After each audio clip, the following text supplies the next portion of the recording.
Hey everyone, this is Steve from GamersNexus.net, and we are looking at the best cases of 2015. This is a roundup of all the gaming cases and enclosures I saw at CES 2015. These are brand new products that will be shipping soon or have just begun shipping recently.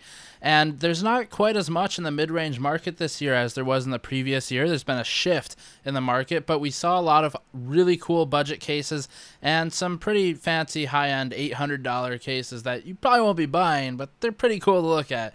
Very quickly, all this content brought to you by CyberPower's Cyber Vapor Gaming PC. The first case we're looking at is Silverstone's Raven RVZ02, which is a brilliant innovation in mini ITX cases. We were huge fans of this one.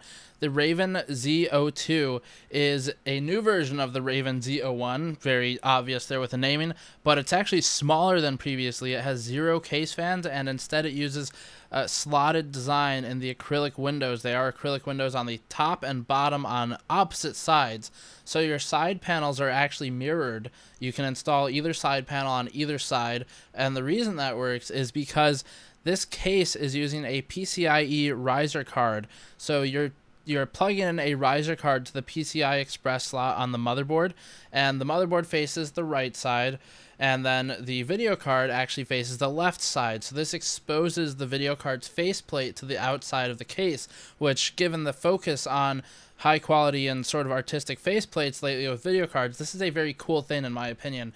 So you've got on one side exposed video card, the other side exposed CPU cooler, and then you need a high-end CPU cooler that's lower than 60 millimeters in height in order to adequately cool the thing, because it has no case fans. But it is meant for mini ITX and home theater use, so if you're putting some 87 watt Intel CPU in there, you'll be just fine with something like the AR06 CPU cooler. So that is the Raven Z02, pretty darn cool, and it uses a completely toolless design for the optional slim optical drive. Silverstone's Raven Z02 will be priced at less than $85. They weren't 100% sure the final price, but it will be less than $85. Moving on to the next case in the budget range is Corsair's 100R and 100R Silent Edition. These two cases are very similar to the next Silverstone cases we're talking about because they both had the same idea at the same time. The 100R is a $50 case and the 100R Silent is a $60 case. The only difference between the two being that the 100R Silent Edition uses very thick foam padding in the deep side panels. So that's sort of a big deal with this case, is the side panel bezel is very deep, allowing more cable management and allowing the foam, if you get the Silent Edition, to be somewhat thick. Very few factories are able to stamp a bezel this deep without cracking the side panel. So only a couple case manufacturers actually make cases this way.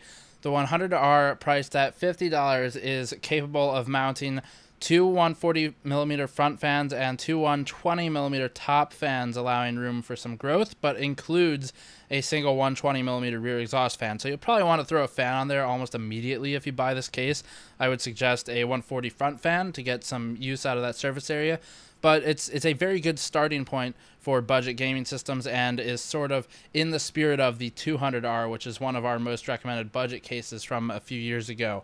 Silverstone's PS11B, probably not the most user-friendly name in the world, is actually almost an identical case to the 100R. And at CES, Silverstone noted that they had this idea a while ago, and they felt that it was very validating that a company as large as Corsair had a similar idea with their 100R. So the PS11B is effectively direct, almost identical competition to the 100R. It's priced strictly at $50, even the Silent Edition of the PS11B, and it uses the same type of side panel stamping. It's a very deep bezel, allowing for a lot of cable management, allowing for thicker foam. The only major difference is that the foam in the PS11B isn't the same type of foam as in the 100R Silent Edition, so that may be where your $10 price difference kicks in. Moving on to the mid-range cases. The best mid-range cases really are actually ones that came out at the very end of 2014. They snuck into 2014. But looking at two of the cases that were from last year, first, the BitPhoenix Pandora has come out now with a 2.4-inch LCD on front of it. The LCD is actually customizable by the user. You can put your own logo in it. You can put your face in it. Really, you can put whatever you want as long as it fits in that 2.4-inch LCD, and it allows some customization of the case. This is one of the most affordable aluminum using cases in this market. It's not all aluminum. I say it that way for a reason, but it is the most affordable at $120 with the window, or $110 without the window. So that is the Pandora by BitPhoenix, worth looking into. It doesn't support full ATX though. The Fractal Define R5 is able to mount ATX, micro ATX, and mini ITX, so it supports all of the form factors that are really relevant to gamers. It has fully modular hard drive and optical drive cages, so you can actually remove all of the optical and hard drive cages if you wanted to, and then mount your SSDs to the rear side of the motherboard, which supports 2 SSDs in a concealed fashion. Thermaltake Score X9 came out alongside the Core X2 and X1 at CES, the X2 and X1 being smaller and cheaper. The Core X9 is priced at about $170, so really it's sort of in the enthusiast side of things. The Core X9 uses horizontally mounted motherboards, and then the rest of the trays and rails can be moved around or removed as you see fit. So if you'd like to use one of these enclosures strictly for a liquid cooling setup and then pipe all the liquid down to a system below it where the motherboard rests, you can do that because these systems will allow pass-through if you stack them vertically. Using the magical powers of gravity, you can run tubing from one to the other. So that is the Core X9. The X2 is a bit more affordable. It's closer to $120, and then the X1 is $100.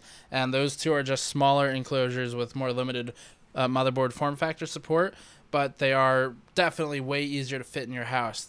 All 3 of these cases are very wide, so a lot of you probably won't have room to fit this sort of thing in a normal computing space that you're used to, so do keep that in mind. It does require more square footage. Now for the best enthusiast cases. These are the most interesting ones by far. Inwin's S-Box at $300 is a somewhat affordable, arguably, piece of case art.